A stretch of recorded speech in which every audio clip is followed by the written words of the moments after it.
రాష్ట్రంలో తెలుగుదేశం ప్రభుత్వం డిసెంబర్ 29వ తేదీన 43వ ఆవిర్భావ దినోత్సవాన్ని జరుపుకుంది. ఈ ఆవిర్భావ దినోత్సవం గతంలో కంటే ఇప్పుడు కొంచెం భిన్నమైన పరిస్థితుల్లో జరుపుకుంది. ఈ పార్టీ ఎన్టీ రామారావు ప్రవేశపెట్టినప్పుడు దేశంలోనే లేకుండా అత్యంత ప్రజలకు ఉపయోగపడే రెడ్డీకరణాల వ్యవస్థను రద్దు చేయడం కానీ, తాలూకా వ్యవస్థను రద్దు చేసి పరిపాలన ప్రజల దగ్గరికి తీసుకొచ్చి మండల వ్యవస్థ, తాలూకాల వ్యవస్థను తీసుకొచ్చాడు. నాడున్న జిల్లా పరిషత్తులు తహసీల్దార్ వ్యవస్థను, డివిజన్ వ్యవస్థను రద్దు చేసి మండల స్థాయిలో ప్రజలకు పరిపాలన అందుబాటులోకి తీసుకొచ్చాడు. దీంతోపాటు మహిళలకు పుట్టింటి దాంట్లో ఆస్తుల హక్కు, బీసీలకు రాజకీయ రిజర్వేషన్లు మొట్టమొదటిసారిగా కల్పించిన ఘనత దివంగత ఎన్టీ రామారావుకే దక్కుతుంది. ఆ కారణంతోనే ఇప్పటివరకు బీసీలందరూ అత్యధిక శాతం ఆ పార్టీని నమ్ముకొని ఆ పార్టీతో కలిసి ఉండడానికి కారణమవుతుంది. రెండోది, కార్యకర్తలు క్రమశిక్షణ కలిగిన వాళ్ళు ఉండడం కనుక ఈ పార్టీకి పెద్ద బలము. ఈ నేపథ్యంలోనే 2014కు ముందు 10 సంవత్సరాలు 2004 నుంచి 2014 వరకు అధికారంలో లేని సమయంలో తెలుగుదేశం ప్రభుత్వం అనేక మంది వ్యక్తులను కలుపుకోవడం కానీ, చేర్చుకోవడం కానీ, ఈ సంక్షోభ కాలంలో పార్టీ నుంచి మొత్తం నాయకులు వెళ్ళిపోయిన కార్యకర్తలు, ఓటర్స్ ఉండే ఈ పార్టీకి బలం చేకూరింది. 14లో అధికారంలోకి వచ్చేటప్పుడు అంతకుముందు రాష్ట్ర విభజన నేపథ్యంలో కాంగ్రెస్ పార్టీ ఈ రాష్ట్రంలో రాదన్న ఉద్దేశంతో ఆ పార్టీలో చెదారం అంతా వచ్చి టీడీపీలో చేరింది. టీడీపీ వాళ్ళను హక్కును చేర్చుకోవడం, అవకాశాలు ఇవ్వడం, వాళ్ళకు ప్రాధాన్యత ఇవ్వడంతో ఈ టీడీపీలో కూడా ఈ 14 నుంచి 19 వరకు అత్యధికంగా ప్రజలకు చేసే అందుబాటు కానీ, రాష్ట్ర విభజన నేపథ్యంలో కార్యకర్తలను ఆదుకోవడంలో కానీ కొంత విఫలమైంది. ఆ కారణంతోనే 23 వాటికు తగ్గిపోవడం కూడా జరిగింది. 43 శాసనసభ స్థానాలకు 19 ఎన్నికల్లో తగ్గిపోవడం జరిగింది. 2024లో మళ్ళీ మెజార్టీ వచ్చింది. ఈ 2024 ఎన్నికల్లో కూడా గతంలో మాదిరిగానే చంద్రబాబు నాయుడు తనకు కావాల్సిన వ్యక్తులు అనేక రకాలు, గతంలో 14లో సీట్లు ఏ విధంగా ఇచ్చినాడు అనే దానికంటే కూడా 24లో ఎన్నికలప్పుడు మరింత ఎక్కువ అన్ని పార్టీల నుంచి తీసుకురావడం, ఆ తర్వాత ఎన్నికల అనంతరం ఈరోజు 9 నెలలు అయినప్పటికీ కార్యకర్తలను ఆదుకోవడంలో కానీ, ప్రజలకు ఇచ్చిన సౌకర్యాలు కల్పించడంలో కానీ పూర్తిగా విఫలమైంది.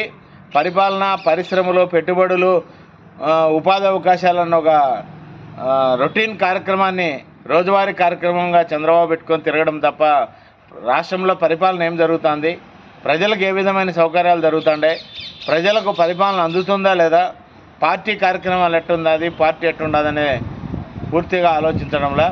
అయితే కొంత 24 ఎన్నికలప్పటికీ లోకేష్ మీద ఆశ పెట్టుకొని కార్యకర్తలు కానీ, కింది స్థాయి నాయకులు కానీ, ఓటర్స్ కానీ ఓట్లేశారు.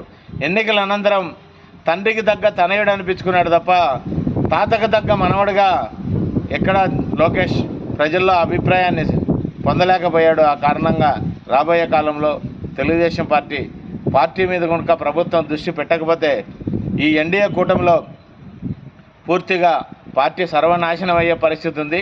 రెండోది ఏమంటే 40-30 ఏళ్ళు పార్టీని అంటిపెట్టుకొని ఉన్న వాళ్ళకంటే అధికారంలోకి వచ్చిన తర్వాత అటు అధికార పార్టీ నాయకులకు, ఇటు తెలుగుదేశం పార్టీ పూర్వం ఉన్న కేడర్కి మధ్య అత్యంత గ్యాప్ ఏర్పడుతుంది.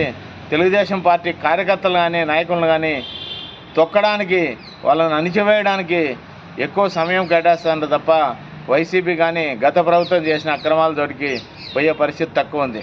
నిరంతరం జగన్ను తిడుతూ పోతున్నారు తప్ప ప్రజలకు సరైన పరిపాలన అందించడంలా. రెండోది, ఏదైతే ఎన్నికలప్పుడు పెద్ద ఎత్తున ప్రచారం చేసినాడో ల్యాండ్ టైటిలింగ్ యాక్ట్ మీద, రైతులకు సంబంధించి మీ భూములు ఏ విధంగా పోతాయని ఇంత పెద్ద ఎత్తున ప్రచారం చేశారో ఎన్నికల అనంతరం వాళ్ళు ఇచ్చిన జీవోలను రద్దు చేసినారు. రివ్యూ పేరుతో 9 నెలలు అయినా ఇప్పటికి కూడా పరిపాలన ప్రజలకు అందడంలే. ఆ రోజు అవినీతి పరులని వాళ్ళు పక్కన పెట్టుకొని పనులు చేయించుకున్న అధికార యంత్రాంగాన్ని మొత్తం వీఆర్ఓ స్థాయి నుంచి ఐఏఎస్ ఆఫీసర్ల వరకు ఈరోజు అధికార పార్టీ నాయకులు హక్కును చేర్చుకొని సంకనెత్తుకొని ఈరోజు తిరిగే పరిస్థితి ఏర్పడుతుంది. ఇది చూసిన ప్రజానికానికి ఆ జగన్ ప్రభుత్వం కంటే ఎన్డీఏ కూటమిలో తెలుగుదేశం మరింత దిగజారిందన్న అభిప్రాయం కలుగుతుంది.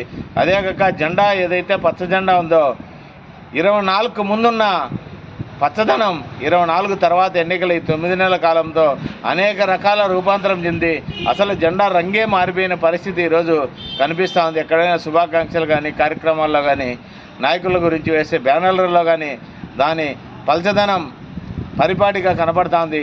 ఈ నేపథ్యంలో లోకేష్ కూడా చొరవ తీసుకొని ఈ పార్టీ క్యాడర్ను ప్రభుత్వం ఫలాలు ప్రజలకు అందించగలిగేట్టుగా నిలబడగలిగితే పార్టీ ఉంటుంది తప్ప 29 ఎన్నికల్లో వాళ్ళను 11 అన్నారు. సింగిల్ డిజిట్కు తెలుగుదేశం పార్టీ పడిపోయిన ఆశ్చర్యపాల్చిన పండ్ల పార్టీకి పట్టుకొమ్మలు కార్యకర్తలే. కానీ కార్యకర్తలను ఈరోజు విస్మరించిన పరిస్థితి ఉంది. అద్దెకి తెచ్చుకునే వాళ్ళు, అరువుకు వచ్చిన వాళ్ళు, అధికారం చేయాలనుకునే వాళ్ళకి ఈరోజు అధిక ప్రాధాన్యత అటు లోకేష్ కానీ చంద్రబాబు నాయుడు ఇస్తున్నాడు అన్న ప్రచారం అయితే ప్రజల్లో బాగా కేడర్లో నింపుకొని ఉంది.